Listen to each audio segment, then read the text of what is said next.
जनवरी 2018 एर्नाकुलम केरला। जब काफी दिनों से नदी के पास पड़े हुए एक ब्लू ड्रम को इग्नोर करने के बाद जब एक दिन उस पर से बहुत ही तेज एक सड़ी डेड बॉडी जैसी बदबू आने लगी और वहाँ के लोगों के लिए उस बदबू में सांस लेना भी मुश्किल हो गया, तो फिर उन लोगों ने उस ड्रम को झाड़ियों से खींच के खुले एरिया में लाया। क्योंकि वो ड्रम बहुत ही भारी था और उसमें से एक डेड बॉडी जैसी बदबू आ रही थी, तो उन लोगों ने खुद से कुछ न कर पुलिस को इन्फॉर्म किया। पुलिस ने उस ड्रम को काटा तो देखा कि उसके अंदर कंक्रीट भरा हुआ है। उसके बाद एक आयरन रॉड का यूज करके उस कंक्रीट को तोड़ा गया। कंक्रीट को तोड़ने के बाद वही निकला जो कि एक्सपेक्टेड था। उस कंक्रीट के अंदर एक ह्यूमन स्केलेटन था।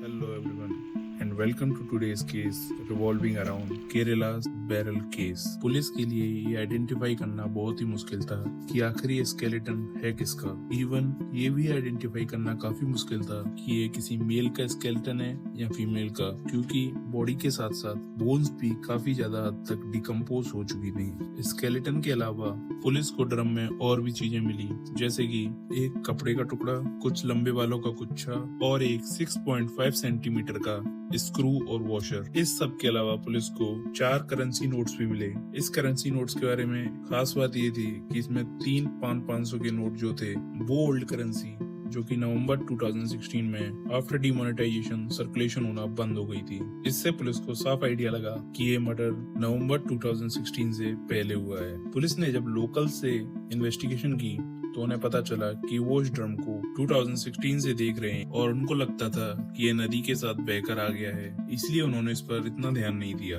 ड्रम में मिले बालों से पुलिस ने ये सोचा कि शायद ये किसी फीमेल की बॉडी है, लेकिन आजकल कुछ मेल भी लंबे लंबे बाल रखते हैं, जिससे पुलिस ने इन लंबे बालों को एक सब्सटेंशियल एविडेंस कंसीडर नहीं किया और उन्होंने ये सारे एविडेंस को लेकर गवर्नमेंट मेडिकल कॉलेज एर्नाकुलम में भेज दिया। फॉरेंसिक एक्सपर्ट्स ने 8 जनवरी 2018 से 11 जनवरी 2018 तक 3 दिन तक इस केस पर काम करने के बाद उन्होंने इस केस के इन्वेस्टिगेटिंग ऑफिसर सीबी टॉम को सारी रिपोर्ट सबमिट की।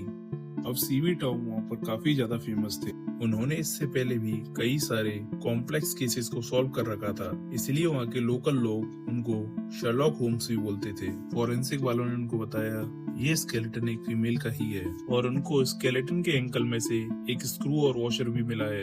अब एंकल में स्क्रू और वॉशर जब इंस्टॉल किया जाता है जब किन्हीं वजहों से पेशेंट का जो एंकल है वो डैमेज हो जाता है। उस स्क्रू के ऊपर कुछ लिखा हुआ भी था, लेकिन हाई रेजोल्यूशन माइक्रोस्कोप न होने की वजह से फॉरेंसिक्स उसको पढ़ नहीं पाई। तो फिर केस के इन्वेस्टिगेटिंग ऑफिसर सीवी टॉम ने एक हाई रेजोल्यूशन माइक्रोस्कोप अरेंज किया और जब उस माइक्रोस्कोप से देखा गया तो स्क्रू पर पिटकर लिखा हुआ था। अब पिटकर एक Pune based surgical instrument manufacturing company है जो कि बहुत सारे अलग अलग तरह के सर्जिकल इंस्ट्रूमेंट्स बनाती है। अब इस कंपनी की जो ज्यादातर ब्रांचेस थी वो या तो महाराष्ट्र में थी या गुजरात में, लेकिन इसकी एक ब्रांच केरल में भी थी, वो भी एर्नाकुलम में ही थी। पुलिस जब इस स्क्रू और वॉशर को लेके उस ब्रांच में पहुंची तो उन्होंने उनको बताया कि उनको इससे रिलेटेड सारी इन्फॉर्मेशन चाहिए। तो पिटकर कंपनी द्वारा उनको बताया गया कि उनकी कंपनी ने इस सीरियल नंबर के 181 स्क्रू मैन्युफैक्चर किए थे, जिनमें से 175 गुजरात एंड महाराष्ट्र में इंस्टॉल हुए और बाकी 6 केरल में इंस्टॉल हुए। तो अब उन्होंने उन 6 पेशेंट की डिटेल उनसे मांगी। तो पुलिस ने सबसे पहले ये चेक किया कि कहीं इनमें से किसी भी पर्सन की कोई मिसिंग कंप्लेंट किसी पुलिस स्टेशन में है या नहीं, लेकिन पुलिस को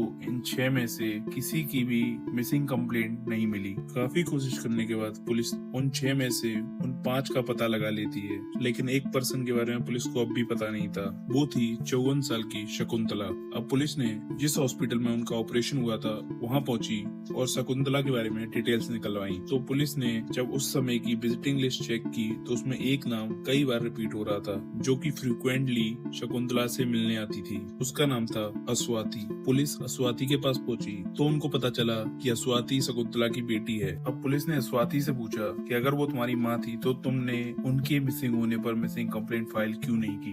तो अस्वाति ने बोला कि उसकी और उसकी माँ की बिल्कुल भी बनती नहीं थी, इसलिए उसको कोई फर्क नहीं पड़ता कि उसकी माँ माँ कहाँ गई। अब पुलिस को अस्वाति का ये स्टेटमेंट काफी ज्यादा स्ट्रेंज लगा, तो उन्होंने अस्वाति से इन्वेस्टिगेशन की। अस्वाति ने बताया कि उसने अपनी माँ की मर्जी के खिलाफ सुधी नाम के एक इंसान से शादी कर ली थी और वहीं से उसके और उसके माँ के बीच में रिश्ते काफी अच्छे नहीं थे। ऑल्दो शादी के कुछ टाइम बाद और 2 बच्चे होने के बाद अस्वाति और सुधी का डिवोर्स हो जाता है और वो वापस अपनी माँ के साथ रहने लग जाती है। शकुंतला लॉटरी टिकट बेचकर अपना गुजारा किया करती थी और अब उसी से शकुंतला, अस्वाति और उसके 2 बच्चे सरवाइव कर रहे थे। अब अगर आपने मेरा ये वाला वीडियो देखा है तो आपको पता होगा कि केरल में लॉटरी टिकट बेचना कितना ज्यादा कॉमन है। इस सब के बीच में अस्वाति को एक सजिद नाम के लड़के से प्यार हो जाता है। अब सजिद अस्वाति का, उसके बच्चों का खर्चा भी उठाता था और अस्वाति के साथ उसकी माँ के घर में ही रहता था। और कुछ टाइम बाद जब शकुंतला जी को चिकन पॉक्स हो गया तो अस्वाति एक पास ही के लॉन्ज में रहने चली गई ताकि उसको या उसके बच्चों को चिकन पॉक्स ना हो। और इस सब के बीच सजिद वहीं पर उसकी माँ के साथ ही रह रहा था। लेकिन जब अस्वाति